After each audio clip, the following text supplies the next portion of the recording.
penghapusan UMP, upah minimum provinsi, UMK, upah minimum kota kabupaten, UMSP, upah minimum sektoral provinsi. Hal ini tidak benar, karena faktanya upah minimum regional, UMR, tetap ada.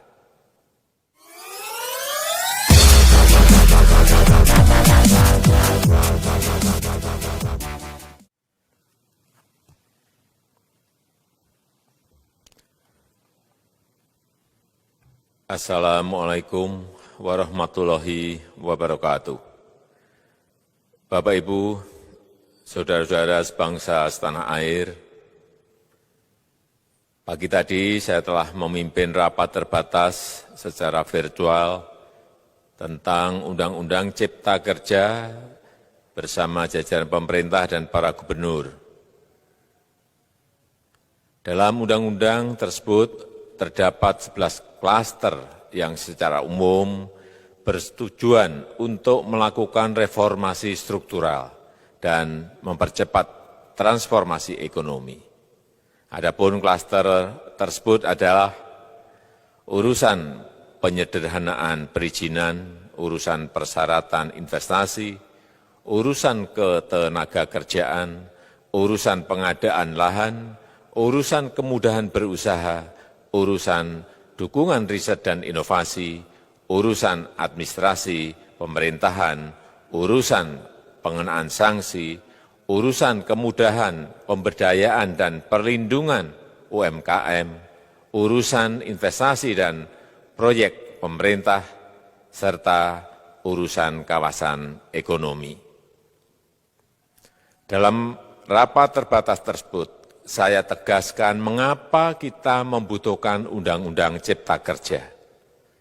Pertama, setiap tahun ada sekitar 2,9 juta penduduk usia kerja baru, anak muda yang masuk ke pasar kerja, sehingga kebutuhan atas lapangan kerja baru sangat-sangat mendesak.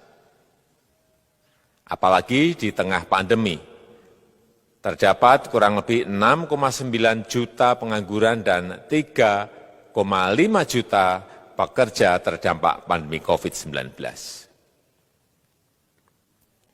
Dan sebanyak 87% dari total penduduk bekerja memiliki tingkat pendidikan setingkat SMA ke bawah, di mana 39% berpendidikan sekolah dasar. Sehingga perlu mendorong penciptaan lapangan kerja baru, khususnya di sektor padat karya. Jadi, Undang-Undang Cipta Kerja bertujuan untuk menyediakan lapangan kerja sebanyak-banyaknya bagi para pencari kerja serta para pengangguran. Kedua, dengan Undang-Undang Cipta Kerja akan memudahkan masyarakat, khususnya usaha mikro kecil, untuk membuka usaha baru. Regulasi yang tumpang tindih dan prosedur yang rumit dipangkas. Perizinan usaha untuk usaha mikro kecil, UMK, tidak diperlukan lagi, hanya pendaftaran saja. Sangat simpel. Pembentukan PT atau perseroan terbatas juga dipermudah. Tidak ada lagi pembatasan modal minimum.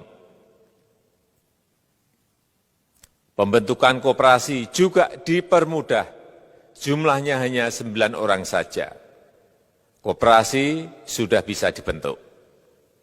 Kita harapkan akan semakin banyak koperasi-koperasi di tanah air. UMK, usaha mikro kecil yang bergerak di sektor makanan dan minuman. Sertifikasi halalnya dibiayai pemerintah, artinya gratis. Izin kapal nelayan penangkap ikan misalnya, hanya ke unit kerja Kementerian KKP saja. Kalau sebelumnya harus mengajukan ke Kementerian KKP, Kementerian Perhubungan, dan instansi-instansi yang lain. sekarang ini cukup dari unit di Kementerian KKP saja.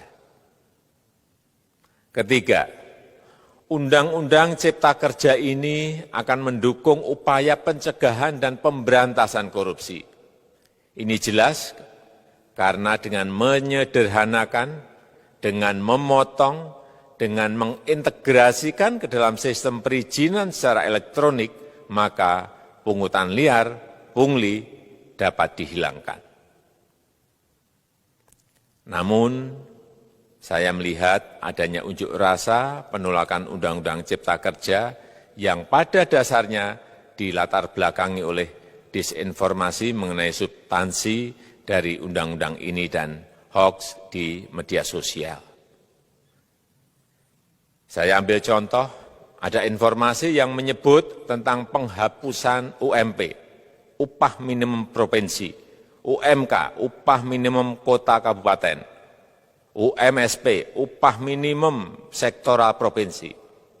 Hal ini tidak benar, karena faktanya upah minimum regional, UMR, tetap ada. Ada juga yang menyebutkan bahwa upah minimum dihitung per jam. Ini juga tidak benar. Tidak ada perubahan dengan sistem yang sekarang. Upah bisa dihitung berdasarkan waktu dan berdasarkan hasil. Kemudian adanya kabar yang menyebutkan bahwa semua cuti sakit, cuti kawinan, cuti khitanan, cuti baptis, cuti kematian, cuti melahirkan, dihapuskan. Dan tidak ada kompensasinya. Saya tegaskan juga ini tidak benar. Hak cuti tetap ada dan dijamin. Kemudian apakah perusahaan bisa mem-PHK kapanpun secara sepihak? Ini juga tidak benar. Yang benar, perusahaan tidak bisa mem-PHK secara sepihak. Kemudian juga pertanyaan mengenai benarkah jaminan sosial dan kesejahteraan lainnya hilang. Yang benar, jaminan sosial tetap ada.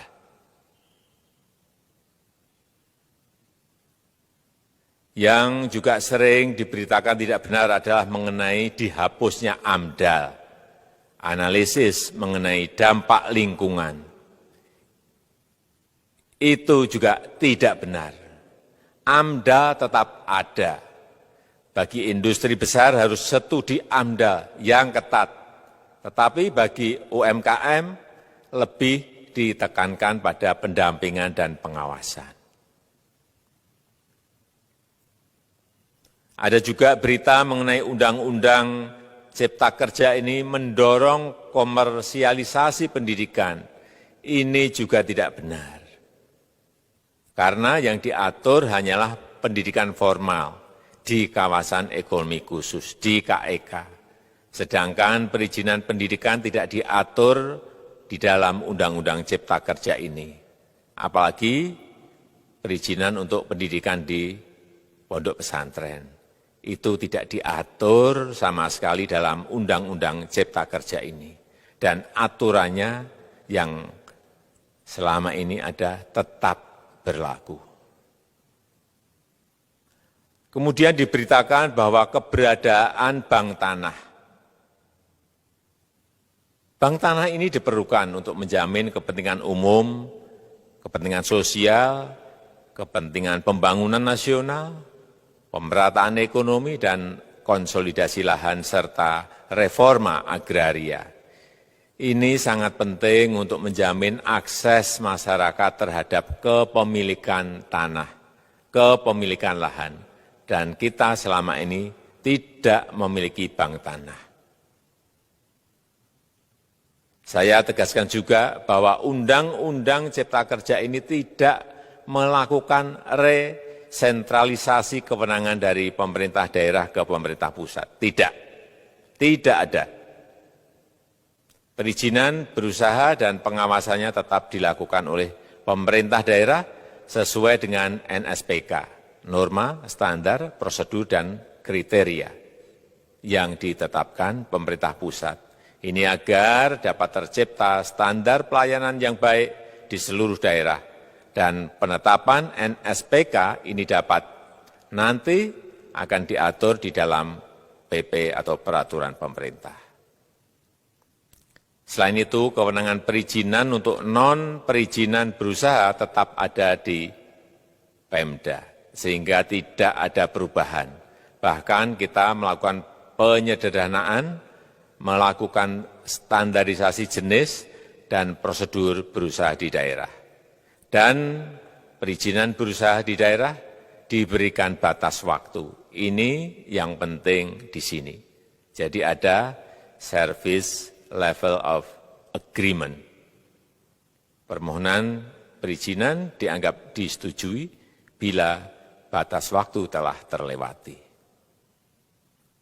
Saya perlu tegaskan pula bahwa Undang-Undang Cipta Kerja ini memerlukan banyak sekali peraturan pemerintah atau PP dan peraturan presiden atau Perpres. Jadi setelah ini akan muncul PP dan Perpres yang akan kita selesaikan paling lambat 3 bulan setelah diundangkan.